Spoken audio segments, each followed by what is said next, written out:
ना सरकार मेरी है, ना रौब मेरा है, ना बड़ा सा नाम मेरा है।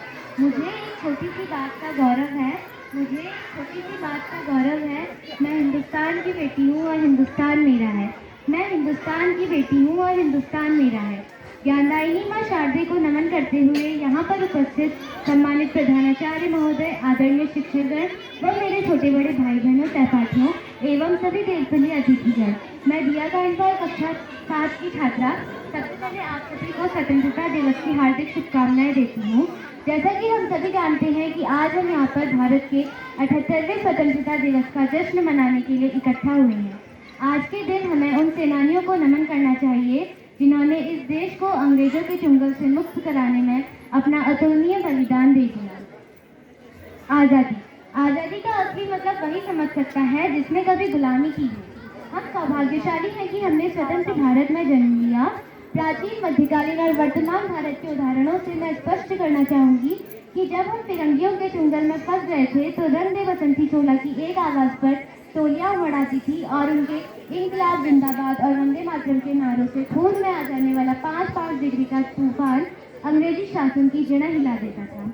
उसके 62, 65 और 71 के युद्धों में अपना सुहाग गवा देने वाली औरतें जब घर के हालात यूं हो जाया करते कि प्यार भी भरपूर गया, मांग का सिंदूर भी गया, प्यार भी भरपूर गया, मांग का सिंदूर भी गया, नन्हे नौनिहालों की लंगोटियां चली गई, नन्हे नौनिहालों की लंगोटियां चली गई, छोटी छोटी बेटियों की चोटियां गई। बाप की कमाई गई, भाई की पढ़ाई भी गई, बाप की कमाई गई, भाई की पढ़ाई भी गई।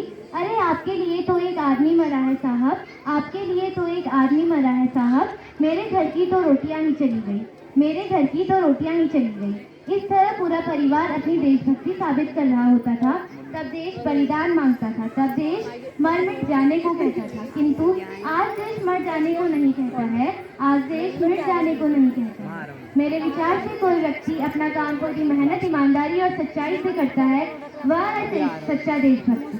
फेसबुक, इंस्टा और व्हाट्सएप को 3 अंक से रखना ही देशभक्ति नहीं है। अगर आप हाथ में सिर्फ 2 बार तिरंगा लेने को देशभक्ति कहते हैं तो फुटपाथ पर नंगे पांव तिरंगा बेच रहे हुए बच्चे को देखकर क्या उसे आप उसकी देशभक्ति कहेंगे? नहीं, यह उसकी देशभक्ति नहीं, यह उसके पेट के भूख की शक्ति है जो उसे ऐसा करने में मजबूर कर देती है। क्योंकि ना वो मस्जिद को जानते हैं, ना शिवालयों को, ना वो मस्जिद को जानते हैं, ना शिवालयों को। वो पेट के भूखे हैं साहब, वो सिर्फ पेट के निवालों को जानते हैं, वो सिर्फ पेट के निवालों को जानते हैं। अपने परिवार, अपने समाज और अपने राष्ट्र के प्रति समर्पण का भाव है देशभक्ति। हर देशद्रोही के जीवन में आने वाला तूफान है देशभक्ति, ताकि हर देशद्रोही यह समझ सके कि अगर तू परिंदा है तो ये आसमान तेरा है, अगर तू परिंदा है तो ये आसमान तेरा है, और अगर तू दरिंदा है तो ये शमशान भी तेरा है, अगर तू दरिंदा है तो ये शमशान भी तेरा है। अगर भाईचारे से रहना है तो रह इस जमीन पर, अगर भाईचारे से रहना है तो रह इस जमीन पर, वरना ये कब्र भी तेरी है और कब्रिस्तान भी तेरा है, वरना ये कब्र भी तेरी है और कब्रिस्तान भी तेरा है। देश को एक डोरी में बांध कर रखने के लिए बड़े ही सूझबूझ के साथ 3 रंगों और एक अशोक चक्र का उपयोग किया गया। केसरिया रंग, सफेद रंग, हरा रंग और एक अशोक चक्र।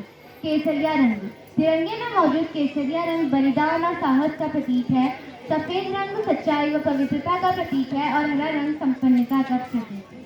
ये तीनों रंग मिलकर देश के गौरव के प्रतीक हैं। इन्हीं पंक्तियों के साथ मैं अपनी वाणी को विराम देना चाहूंगी। दे सलामी इस तिरंगे को जिससे तेरी शान है, दे सलामी इस तिरंगे को जिससे तेरी शान है, फहराना हमेशा ऊंचा इसको जब तक तुझ में जान है, जब तक तुझ में जान है। जय हिंद, जय भारत।